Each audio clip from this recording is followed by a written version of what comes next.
Hello and welcome to launch show of Loose Links with a panel of 4 all over again ready to discuss.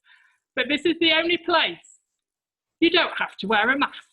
So come and join us as we talk about this week. We travel to Sleaford as we talk about a man that's in a police raid and arrested for throwing drugs out of his car in a Kinder Egg of all of these things. Find out what we think, if it should be the persecutor as well as the parents that take the blame. Also, we take you back to your childhood memories of a pleasure beach, but this pleasure beach is Cleethorpes as they plan to spend £50 million to redo it up all over again. Do we think that's too much money, or are we right behind it? Also, we travel to the town of Bourne as they are called Bourne Believers that have posted a Facebook video of a UFO in the sky. Are we behind that, and are we one of those believers, or do we think it's a load of twaddle? All that and a lot more on Loose Links. Good evening and welcome to my panel. Joining me, Nicholas James, is Kerry Gillespie. Hi. Joe Lloyd. Good evening. And the queen of TikTok herself, Dee Kelly. What's TikTok? Well, you're all over it, love. You're all over it. I'm all over a lot of things, apparently, Nick. Good evening and welcome. Thank you for joining us for our launch show. We've missed you all and we had incredible support to come back. So thank you very much out there and thank you for following us out all over again. So let's start on our first topic this week. Our first topic is we are travelling to Sleaford. Good evening, Sleaford, as we talk about a man being arrested on a police raid of throwing drugs outside of his car in a Kinder Egg. Now, the question I've got to ask you is, are we just putting the blame on the person, so the persecutor, or should we be looking at parents as well? What do you think, panel? Oh, who's going first, ladies? I don't actually mind. I know I had this. Obviously, I'm not sure if you were. Me and a friend of mine, we've actually set up a group called Birmingham Says No to Knife Crime and Youth Violence. Oh, right. Basically, because of the amount of, the stabbings and all the crimes in Birmingham is absolutely right. So we've set up this group basically to empower all the young people that don't want to join gangs and don't want to pick up a knife and things like that, to highlight their talents. Anyway, so it's you saying that. That's actually not heard of. I've heard of that many a times. It's basically a way that people just, I suppose, hide their drugs to make them easier to carry around. Apart from like the old-fashioned way, shall we say? I was. It's not old-fashioned, is it, Kerry? No. I was going to say, what happened in that? What did it say in the newspaper? What he done with the drugs in a Kinder Egg? He threw them out the window, so he threw the drugs outside the window. Which is obviously, I would have thought is a rookie mistake, because as far as I'm aware, it goes somewhere else. The old-fashioned place, Kerry, yeah. Yeah, that's what we were saying, wasn't it? Yeah. Oh, I might enjoy that. It brings you to how much, I'm one of these. Obviously, I've got 2 children. I've got a 20 how old are you? I've got a 22-year-old daughter and a 13-year-old boy. Now, it's kind of like, I'm kind of the parent who'd like to think that my son would never, ever, ever go out and commit a crime. But I suppose there's no guarantee. You don't know what the peer pressure is that they're under out there or that they meet. And again, it's kind of like, I wouldn't like to, I suppose, receive a punishment. It's a really hard one, isn't it? It's kind of like, I think if you were a parent who didn't care or was very blasé about what your children were doing, or encouraged them to do like, naughty things, then yeah, I do think, you should be responsible.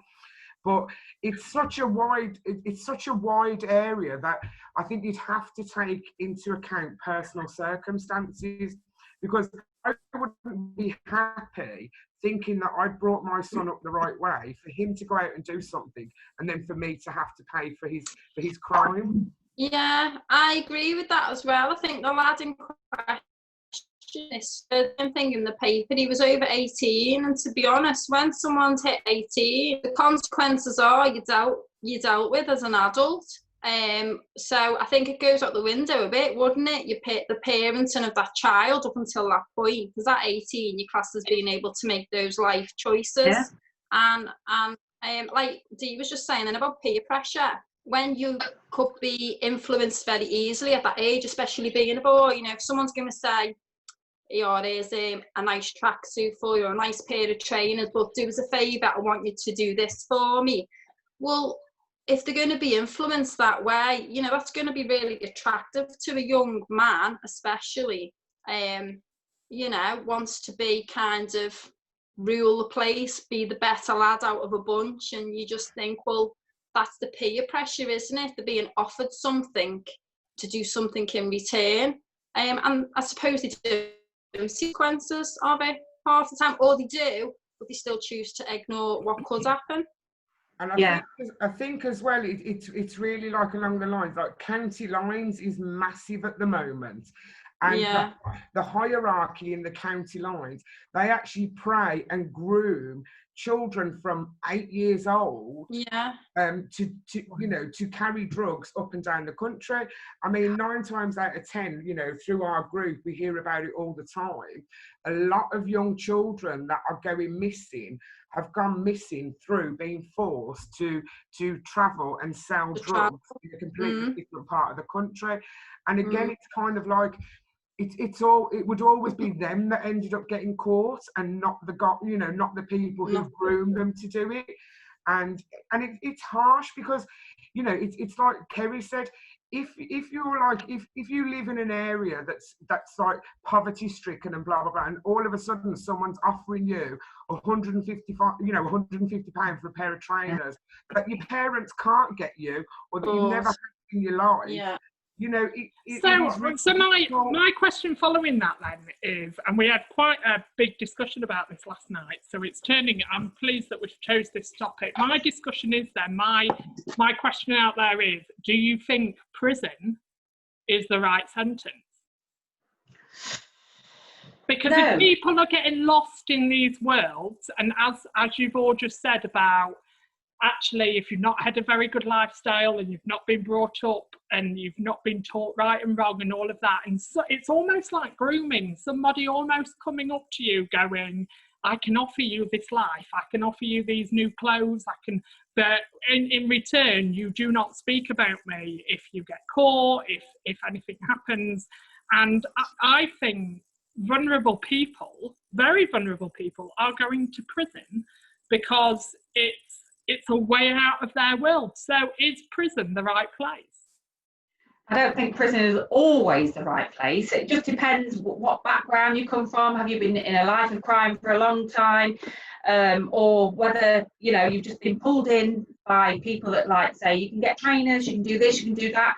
So why would you put somebody that, like, it's really difficult, because it could be somebody that, like, was from a really rough from a really tough background, that, like, parents might be a little bit alcoholics or drug addicts themselves, and then they've gone down that route. But you could always get those children that, like, just normal children, no, that's the wrong word as well, but you know what I mean? It's like children that just think, oh yeah, I just want a pair of trainers, I think society has an awful lot to answer for with regards to this, because no one's safeguarding our children, no matter what age they are.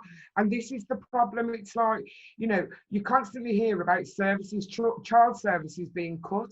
Well, closing all these youth clubs, closing all these centres, closing all these after-school clubs, what else can they do?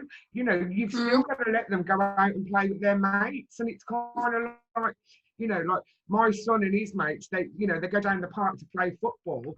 We as parents don't always go with them now because they, you know, they're at that age where they surely should be able to go to the park on their own. But we're not seeing who's standing around the railings at that park. Who's around? That's what I'm saying. It is just awful. But again, with regards to sending them to prison, it's like, you know, I personally wouldn't want to send an 8-year-old or a 9-year-old to sort of, you know, it's kind of, you have to look into it because, like I said, 9 times out of 10, they're being groomed and they get stuck in a situation that they're too scared to get out of. And it is like the hierarchy of these county lines gangs. They definitely should be sent to prison, and they should be sent to prison for a very long time.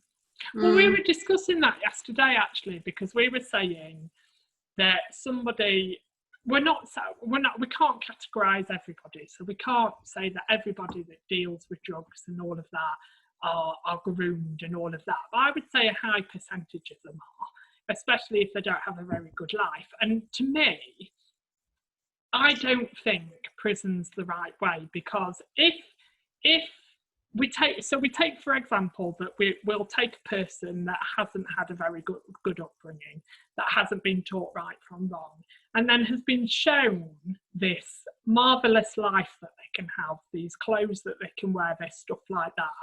But then at the police station, they are protecting that person because they know fearfully if that person is said or their name is said, their freedom is not really freedom because they're living then in hiding. But on the different perspective of that, and that's why I've talked about is prison the right place, is that if somebody murders somebody and they're sent to prison, that was their choice. They made that choice to kill that person. It's a given choice, and yes, accidents can happen, but there are some places that, and I just think that's very, very different if you've been in like a groomed sort of situation. I don't think there was... I think when you go on about prison, you're saying about stuff like that, isn't it? Again, you can always take a lot of things back to children being educated about saying it's not meaning that they've got to be educated about that at school or it's a teacher's job. But for instance, you know, when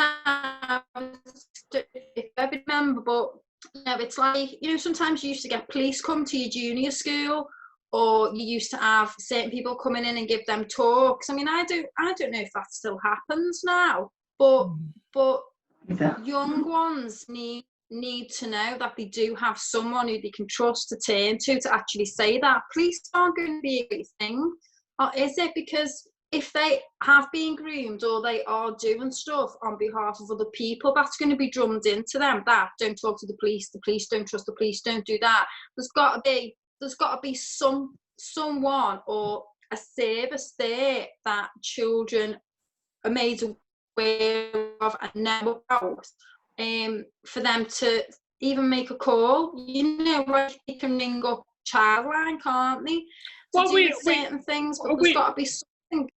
We briefly talked about that yesterday, really, and I think it's almost looking at a case and thinking, right, okay, so what we'll do then is we'll offer this young person a new life, somewhere to go new, somewhere to start over again. But how I would see it is that if that were to happen, if that's to say, right, okay, there's this property and we can offer you this property and this, that and the other, and then they decide to carry on doing the drug dealing and doing the dishing out stuff, that's when we need to be thinking about a prison sentence. Nick, I think you'd actually be surprised at how many young people are actually drawn into this at the moment. And that's what I'm saying. There's not enough resources in the world to rehouse every vulnerable child. And that's the problem. And I think another problem as well is that a lot of people tend to talk to teenagers in secondary school. And I think that's where they're going wrong. I think you need to target the child as young as possible. As young? Yeah. And I think that's what a lot of people don't seem to be doing, because I do think 9 times out of 10, if you're secondary school age and you're finally getting a police officer, who it's very unlikely to happen because their resources are stretched so much, and it's the same as everything. They're affected by cutbacks. You know, you need to get into the children at a very, very early age and not scare the life out of them, obviously, but there's a way of getting it across to them. And it is horrible. It is horrible. We see it all the time, and it's very scary. A lot of the things we see, you know, as a parent, it is really, really scary. Well, I'm sure this will be a topic that comes up in the next couple of weeks. I'm sure it's never going to die down. I'm sure that there'll be another case that we'll be discussing. No. But please remember, you out there, please follow us on our social media pages. You are the 5th panel member, so please agree, disagree with us, have that conversation. Let's get talking. I think that's what's come out of this whole conversation. Really, is let's get talking. Let's talk about how we can move forward. Moving slightly on, we now travel. Get ready to wave hello. We now travel and say hello to Cleethorpes and Grimsby. Good evening, Cleethorpes and Grimsby. Oh, hello, Josie. As we talk about their pleasure beach, we're going to take you right back to childhood on going away with your parents to a pleasure beach and your first experience of that. Cleethorpes have decided that they are going to rebuild the pleasure beach all over again, but spend £57 million to change the pleasure beach. Do we think this is quite pricey? Do you think that money-wise that's quite a lot of money to spend on one place? And yeah, let's start with that. Do we feel that's quite a lot of money, or are we very, very much behind it and supporting it? Well, a lot of money. 7 million is a lot of money, whatever, isn't it? Yeah. We've got shops and restaurants shut down everywhere, and then now that that's come out, it's like, are you kidding me? Really? Well, they are on the news. To be fair to them, the other side of the coin, on the news article, there are plans to open restaurants there, to open cafes, to open that. They're redoing the whole plan all over again. But does it sort of take, if a place is changed for you and you've been going there for years, does it take away childhood memories in a sort of way? I don't think it'd take away a childhood memory, because don't forget, it's going to be, you know, it'll be new childhood memories for new children going well. And it's kind of like, I mean, I've never been personally, but I might pop up there and say hello when they've done this £57 million revamp. But it's one of them. Hi, I'm Dee Kelly. Hi. You have to, I suppose, you have to move with the times in some places.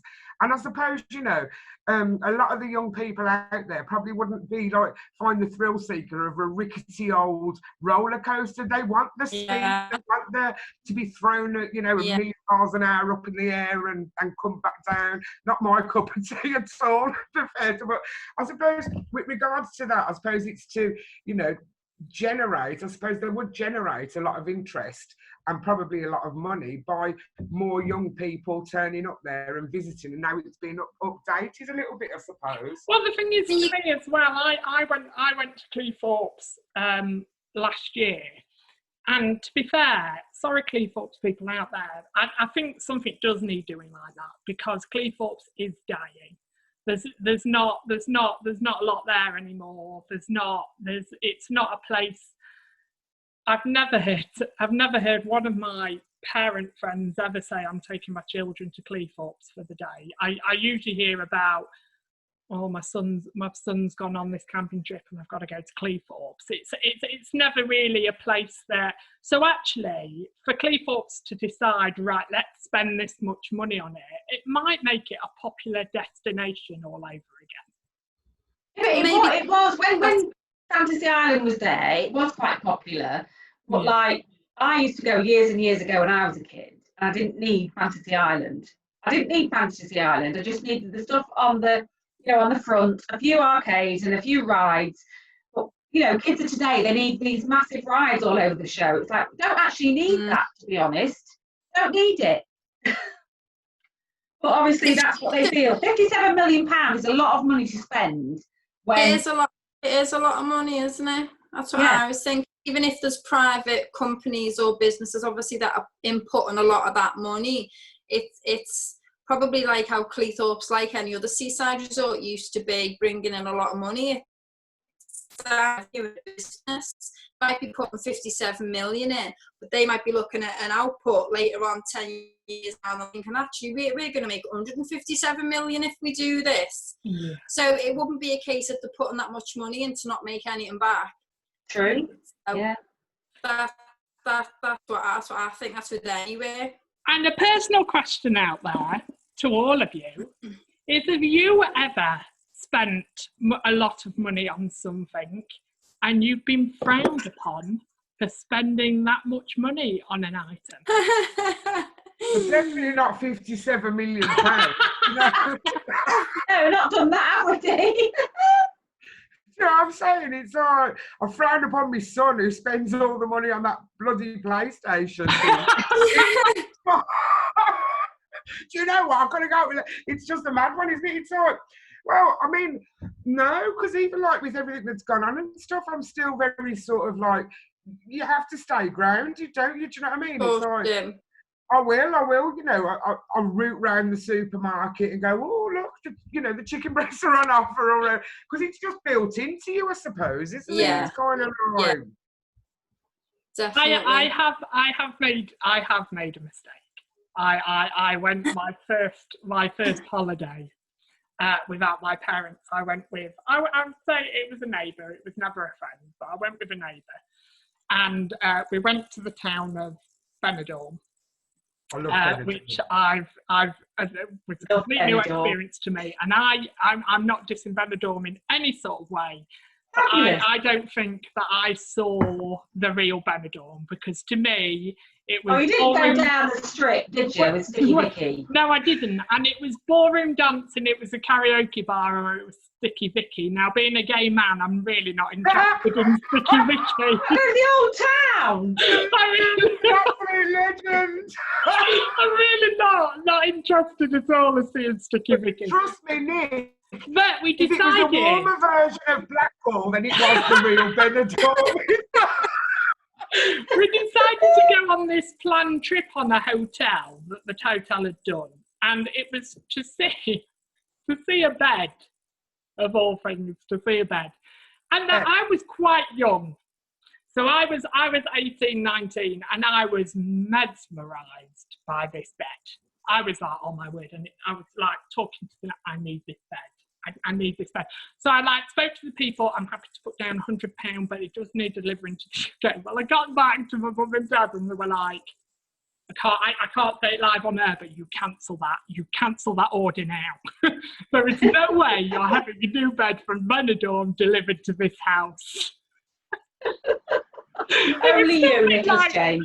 It was something like, because I put £100 down, and me being a cheeky like 16, 17-year-old, they said, right, the rest of that then will be £965.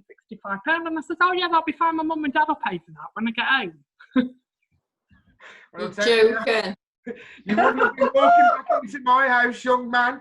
So that was cancelled. But if you've had any experiences out there where you've bought something and you've been frowned upon for buying it, please share the stories on our social media, and we do promise to share the stories live on air, especially if they give us a good giggle. Moving on to our final city. Good evening, Bourne.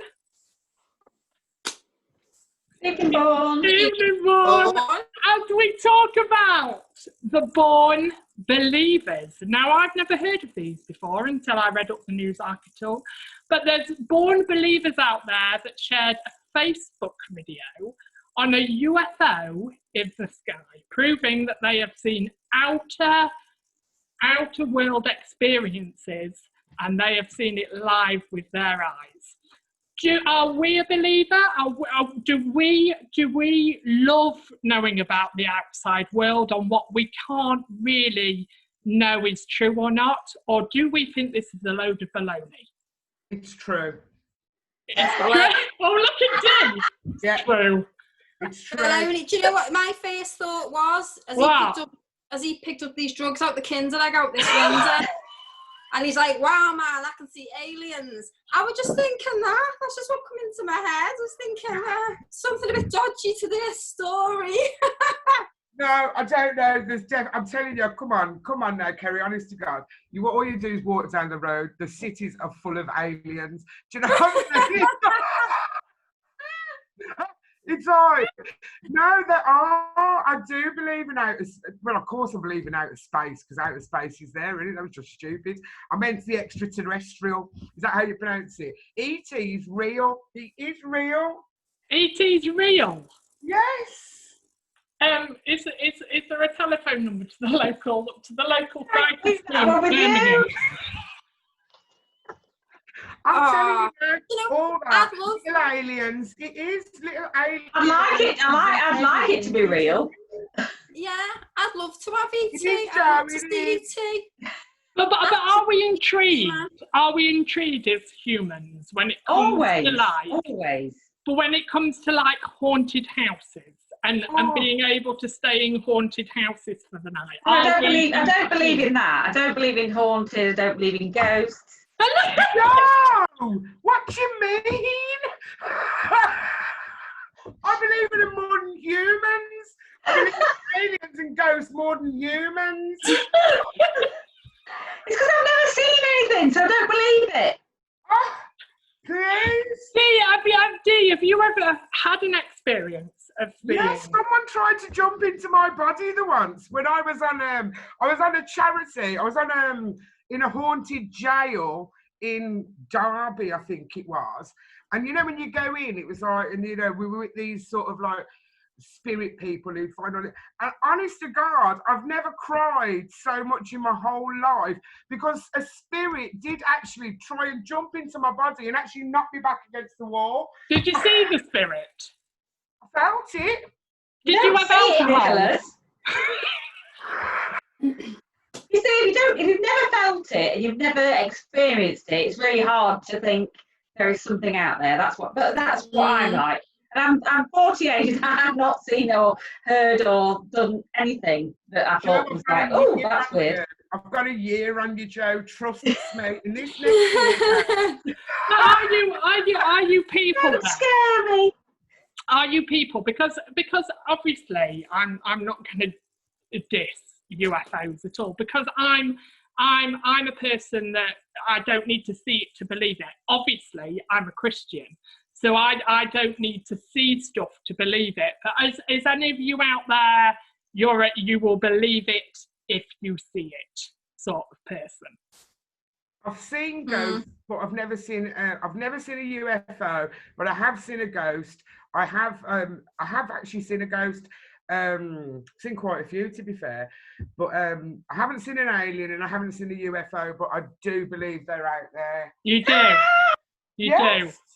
Kelly! Jo, I'm telling you. Well, I've seen sort of an alien when Jo turns up to my house with no makeup. Oh, you're hilarious. I've sort of seen it. Oh. Oops. Gary, have you seen anything? Brave move, Nick. Me? I haven't. Yeah, I haven't seen anything. I don't believe in it, but I do think in my own mind there's got to be something else besides us in the entire universe. But I don't really know what to believe because I've never seen anything. Or you can read loads of stuff about it, can't you?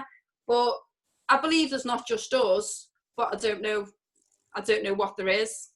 If you're a born believer out there, please get in touch with us and tell us your experience of seeing this UFO. Has anyone put the willies up yet? You should be asking. Come on, comment, guys. Has anyone put the willies up yet? UFO experiences. But remember, you are the fifth panel member. I nearly said the fourth. The fifth panel member polls will be put up either tonight or tomorrow. So please comment, please like, please talk to us, because obviously it's your show as well as ours. That brings us to the end of the first launch show of Loose Links. Thank you to my amazing panel. I've wanted to say this all the time, so I'd like to thank Dee Kelly, the Queen of Benefit Street herself. Thank you for joining us tonight, Dee. To Jo Lloyd, the original panel member that looks like an alien when she's taken off makeup. Thanks so much for joining us. And we've had our Cilla Black back for an evening. That is Kerry Gillespie. Thanks very much, Kelly. Join us all next Tuesday, where it'll be a brand new panel all over again. Thank you for joining us this evening. Thank you for your company. Good night and alien bless. See you soon. Bye.